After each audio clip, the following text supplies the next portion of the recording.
Hello, everyone. This is Frank DIMORA with the End Times Research Ministry, giving you the latest update on the prophecy concerning the mass die-offs of birds, fish, or animals. This is a warning that you find, for example, in the Old Testament in Zephaniah chapter 1, verses 2 and 3, as you see on the screen. You'll also see this same type of warning talking about the death of the birds, the fish, and animals in Hosea chapter 4, verse 3. And in the book of Revelation chapter 11, verse 18, you'll see it in white there. It says, "And shouldest destroy them that destroyed the earth." What does he mean by that? Well, obviously part of this would be the pollution that we see everywhere around this world that we're living in currently, and the ocean pollution that is right now starting to kill off mass numbers of all kind of sea life. So I'm going to pick up where I left off now and bring you to the latest news, July the 2nd, 2018. USA, June 19th, 2018. Thousands of dead fish in Shell Lake. The Missouri Department of Conservation has been draining Shell Lake since the beginning of June. During that time, thousands of dead fish have surfaced at the lake. That's a concern for some people who live in that area. KOAM's Veronica Utak went to the lake to hear from experts about the fish kill. Chaos. Ignorance. It's a mess. Vernon County resident Chris Greer expressing his disappointment in what happened to the lake. A lot of mad people. There's a lot of people that fish out here. Bring their kids out here and fish. I mean, a lot of people survive off of fishing out here. Greer and others at the lake say they wish the Missouri Department of Conservation would have drained the lake differently, a way not resulting in a mass death of carp. This is a full drainage that we had in our plan to drain this lake, to get rid of the water, to do the renovation for it. The MDC is draining Shell Lake into the Osage River for the wetlands renovation project. They'll eventually be doing things like making the lake deeper and building islands. But they say this month's heat killed thousands of non-native carp who seek shallow water for spawning this time of year. They say it wasn't ideal, but not the worst situation. This is a very stinky and kind of gross mess, but in the long run, we don't want these fish being transferred anywhere else.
ABC Action News. Florida beaches littered with hundreds of dead fish, manatees, and other marine life. Frustration building tonight across Southwest Florida as another algae bloom fills our local beaches with dead fish, and now we got the video of a 1,000-pound dead manatee. Thanks for being with us tonight. I'm Patrick Nolan. This is all fallout. A red tide algae bloom on our coast, another one, and a lot of people are wondering if it's related to the tons of polluted water being released from Lake Okeechobee into the Caloosahatchee, which drains along our coast. A Lee County charter boat captain posted this video of what he's been seeing off beautiful Boca Grande on Facebook. It's received more than 1 million views as of tonight. For In Your Corner, Sam Sosa on Boca Grande with a closer look. Sam? You really can't take but 2 steps without stepping on some kind of dead fish around here, and one captain says it's time to do something about it.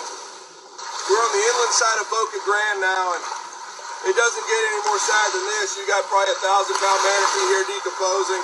Meet Captain Chris O'Neill. Yesterday, he showed the internet this dead manatee he found at Boca Grande Beach, among many other dead animals. Whatever's in this water's killing it. He was so passionate in this video, I had to meet him for myself. We've got a big moon tide that's taken a lot of them out, thank goodness, but the beaches are covered, just absolutely covered with big fish just like this. Today, he shows me the hundreds of fish that are drying up on the Boca Grande shore because of red tide, like this Goliath grouper. Black grouper, gag grouper, red grouper, trout, eel, puffer fish. Everything you can imagine is right here in this weed line that's washed up in the last couple days. He's not kidding. The smell is strong. I haven't been able to fish for a week since mid-last week because the fish started dying, and we're not going to take people out here and subject them to these conditions because there are potential health concerns involved as well.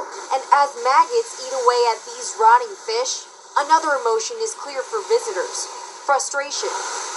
But right now we've been hanging out at the pool because this is like, look, there's no one hanging out on the beach. It's terrible. We have another family vacation planned with our kids in August, and we're not sure we're going to come. If there's a red tide, we're definitely not coming. Yeah, well, it's awful. It's not, you kind of wonder how, like, what's actually really causing it all, you know? Captain O'Neill is frustrated too. I can't put my finger on exactly what the problem is, but I can certainly tell you that anytime they dump that lake and the discharge comes out of the mouth of the Caloosahatchee River, within a week we start seeing significant kills along our shorelines here in Southwest Florida. He's talking about Lake Okeechobee. After recent releases from the lake, we've seen algae blooms floating down the Caloosahatchee, although we can't be sure that's what's causing this week's red tide. Now he's left with one more feeling. It's sad to see that so much death has happened. I've only been here 15 years, and year after year I see things like this, and this is the worst I've seen, and I've yet to see anybody out here assessing the problem or trying to figure it out. But he still has hope. I think we can make a change as everyday citizens by getting our politicians involved and making sure they understand how important these issues are to us, not only as citizens, but as business owners as well. Again, we're taking a look at some of these devastating effects. A beach hazard warning is in effect until tomorrow. We're going to keep our eye on this situation and let you guys know if anything changes. For now, I'm reporting in Boca Grande. Sam Sosa, Fox 4, In Your Corner.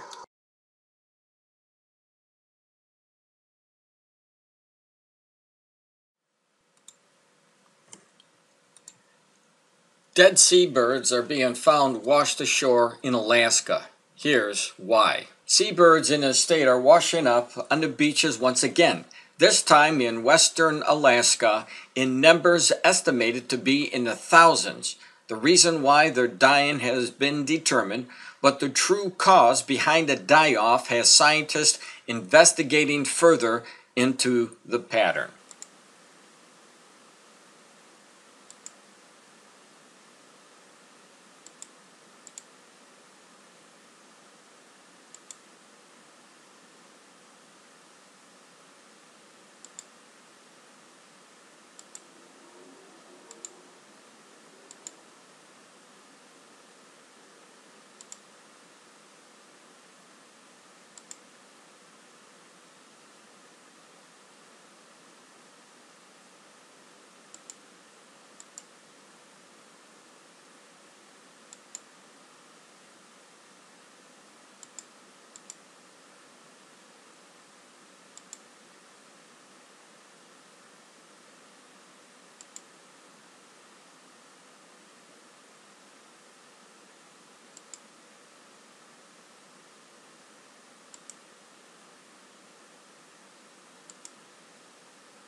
Florida's fish kill in the United States that was reported on the 27th of 2018 continued 5 days later. Another report, July 1st of 2018.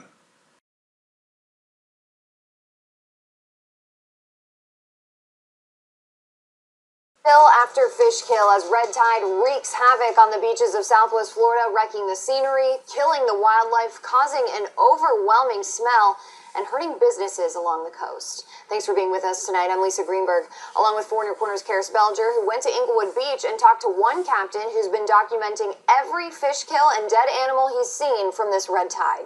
Karis? Lisa, Chris O'Neill says this time of year he's normally busy, but the recent red tide event is killing his 4th of July plans and his business. Watercolor was traditionally pristine, clear in color. That clarity now murky brown.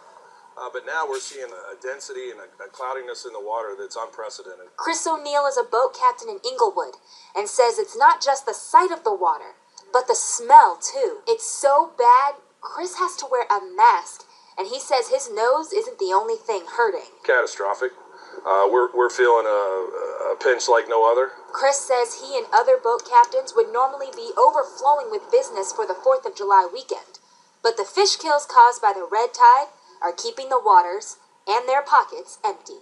The water here has gotten so bad, if I take my net and stick it in the water, all I'm gonna get? Pile of dead fish. This red tide's been affecting us like crazy, and it's been hurting 50 to 75% of our business right now. Patrick Gardner rents out boats and says he can't take people out on the water when this is all they'll see. Now, he's just hoping for a solution, and quickly. I just really wish that whoever's on it are doing what they're going to do to fix this up. It's just... Meanwhile, Chris is documenting the dead wildlife he sees, including this manatee he took a picture of, hoping the images will spur people to take action. Particularly during an election year, to get the attention we need to draw a possible solution to this problem.